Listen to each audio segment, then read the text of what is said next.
What's up, everybody? It's Smiley Recoil-less Defense. Today I'm here with Mitchell Defense. If you guys seen my short, Monday I went out to the range day, got to put some rounds behind this thing, and lost my mind. I couldn't sleep right for the last 2 days because I was trying to figure out why this gun had no recoil. I am here with Nathan, and I'm gonna let him explain a little bit about their rifle to you guys. Yeah, so I'm Nathan Mitchell. I'm the owner of Mitchell Defense. So our rifle system, we have 3 things that are bread and butter. We focus on the internals of the rifle, the things that actually make it more accurate, reliable, and durable.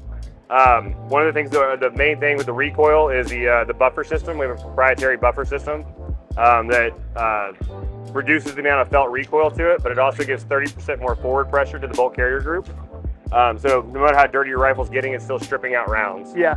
So me and you were talking a little bit ago, and you mentioned that these rifles have gone 17,000 rounds without a clean, and you guys do a specific process to your buffers to make them last, what was it, 200 times longer? 200,000 cycles. 200,000 cycles, which is ridiculous because the average buffer, the action spring goes how long? 8,000. 8,000. So I can't even think of the number. Yeah, a Yeah. lot. So talk about that a little bit. Yeah, so you want to hold that? Yeah. So Can I take it with me? yeah, no. These are our springs. Our springs are kind of the secret sauce to it.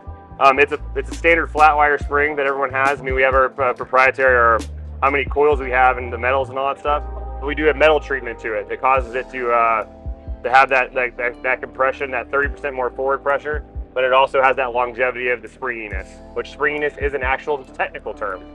Springiness, you guys have heard it here. And this is your guys' Doc rifle, correct? Yeah, this is the Doc.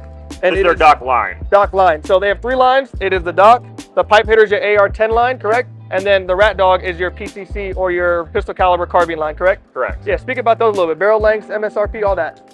Yeah, so for the Docs or the PCCs? Let's start with the Docs right now because this is in my hand and I want to take it home. Yeah, so the Doc we have multiple barrel lengths. We have a 14.5 coming out here pretty soon. Okay. It'll have a pin and welded. That's our shorty Doc that you have in your hands, which is a 10.3. As far on the barrel length, that's what a lot of our law enforcement contracts are going toward. Okay.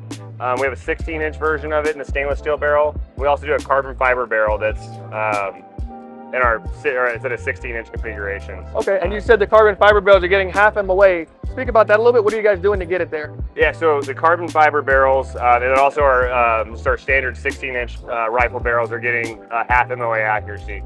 The big thing with that is that we thermal fit all of our barrels to our uppers. So thermal fitting is where we have to heat up our upper receivers in order for the barrel to actually slide in. If you go to our YouTube, we have a video of it. It's a great one. I'll definitely drop that in the link below so you guys can see and kind of understand that process a little bit. Yeah, and so what that does for it is it locks it in there, and so like you mean pull, Switch. yeah, it won't come out. Yeah. And what that does is it locks the barrel in. So like in a bolt rifle, it screws into the action, and it creates a rock solid connection so there's no movement of the barrel. AR-15s traditionally don't have that luxury of being able to not move. The micro movements affect accuracy greatly. But thermal fitting locks that in there and you get bolt-like accuracy out of a AR-15. Gotcha. So this is the Doc. Can we talk about the Rat Dog a little bit? I'm gonna put my baby down because if not, I'm gonna go home with it. Yeah, no worries. Yep, so this is our the Rat Dog. So this is our 16-inch. We also do one in the 8.3, which is behind us with the suppressor on it.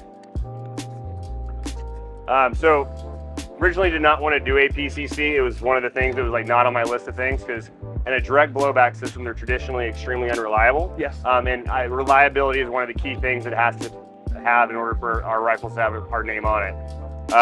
But kind of went to the drawing board to figure out how we could do better. So we did it. We weighted our bolt carrier groups. Our buffer system works phenomenal with it. We just have a little bit heavier of a buffer in there. So last endurance test that we did with the PCCs, we ran 8,000 rounds and just stopped the test because everyone else stopped at 1,000 rounds. Jesus, yeah, 8,000 rounds, 17,000 rounds, those are crazy high numbers, and like we were speaking, people don't typically get there, so for them to last that long with no issues is ridiculous. I actually got to shoot the Rat Dog on Monday, and it was extremely pleasant compared to a lot of other PCCs because people, like you're saying, they don't really have the secret sauce. They are still fine-tuning and trying to figure it out all the way. These things are amazing. Can't speak good about it enough. What are the MSRP on the Rat Dog and the Doc? So the Rat Dog, I think all the Rat Dogs are 1860. 1860? Yeah. That's not bad at all. And with that, you're getting what exactly on here? Because I see you guys have the radiant selector on there. Yep, so we do have some so as far as like the rifle construction, you get that, because that's worth Yeah. every penny. But you're also getting the radian safety selector, which is pinned in versus screwed in, so that's not going to come loose on you. Okay. Ambi charging handle, and then also we have the American Gold trigger, the black gold trigger, Nice. which has a super short reset, which you probably noticed whenever you're shooting it. Super smooth trigger. On the dock line, those the stainless steel versions, MSRP around like 2,000. Okay. But you're getting the same thing. You're getting the ambi safety selector, ambi charging, and those you also have an ambi bolt release as well, and the Geisley SFA trigger. Yeah, the ambi bolt release is huge. If you guys don't know, it's coming back, and more people are pushing it because it's more efficient for a lot of people. It's a lot of money when you guys are going out there trying to get bad levers and all that, and they can be janky sometimes. When it's built into your receiver, you don't have to worry about it. So, and then, yeah, sir. Okay, so one of the things on our ambi bolt release is it's a free floating pin in there. A lot of guys are connected to both sides of it, and then if a dirt or something like that gets in there, because it's just one more area for dirt to get into and it jams up, you lose control of both sides. With a free floating pin like we have, if that gets dirty, you just lose control of one side and the other side still works. Got you. Lastly, before I forget, can we talk about your bolt a little bit? Yeah. So that's one of the secret sauces to these things too, as far as the reliability, is the buffer system and the bolt carrier group. We put a lot of engineering into our bolt carrier groups. It's standard mil spec like platform, so you can take this and put it into any other AR-15 rifle. But we precision grind them. So like in precision grinding, I kind of explain as think of like a hand fit 1911, but in a bolt carrier group. Oh, okay. Tolerance is a lot tighter, so it'd be a little bit easier when it's time to move and run and stuff like that. Yeah, because CNC machines can only get so close. But after we get done CNCing them, they go to the grinder and it gets down to an exact tolerance. So every one of our bolt carrier groups is also the exact same spec. Okay. But the coating that we use on it is called Armor Loop. Armor Loop? Yeah, it was developed with the Army Research Center over the last 10 years. Gotcha. One of the tests that was done is it's called a taper abrasion test. So in a taper abrasion test, they basically take sandpaper to the coating to see how long it lasts. Okay. The Armor Loop coating lasted 97,000 cycles, and the next one below it was nitride. It lasted about 25,000. And I think DLC lasted probably 15,000, and then phosphate, which most companies are using, lasted 800 cycles. Yeah, with phosphate, you know, that's when you guys talk quality, that's like the bear. A lot of people won't go there. So for you guys to take it that extra step and kind of get the top notch of it, it's definitely worth it, especially paired with everything else. So, and they say it had near zero friction to them. So like friction equals heat, heat equals wear. Another one of the main differences in our bolt carrier groups is our gas rings. We coat our gas rings. No one else in the industry is doing it, but it creates more precise locking and unlocking. And dirt can't stick to things that have high lubricity or low friction. So dirt's not sticking to it, it's not building up. Yeah. Yeah. That's awesome. I love to hear it. I like hearing how you guys put the time into making the AR-15 better. A lot of companies are stamp it, send it out. You guys have a phenomenal product here, and I'm excited to see it. Before we go, let's talk about the pipe hitter, the AR-10. I'm starting to see a very high increase in long-range shooting. So it's definitely something that I want to push out so people can see and hear from you guys that you guys offer all of that. If you don't mind talking about that a little bit. Yeah, so our AR-10, we put the same exhausting like engineering steps that we put in everything else. It's just in a larger caliber. So, I mean, it's just a little bit bigger of a frame. Buffer system works great in it.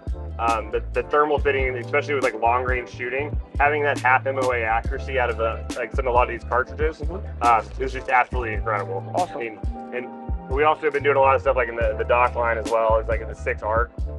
Long range shooting is gonna be like our big push for this year. So you guys are sending out a 6 arc? Yeah. Okay. That's that one right there. Yeah, 6 arc is it's on my list of things to look at. So yeah, I've been hearing a lot about it.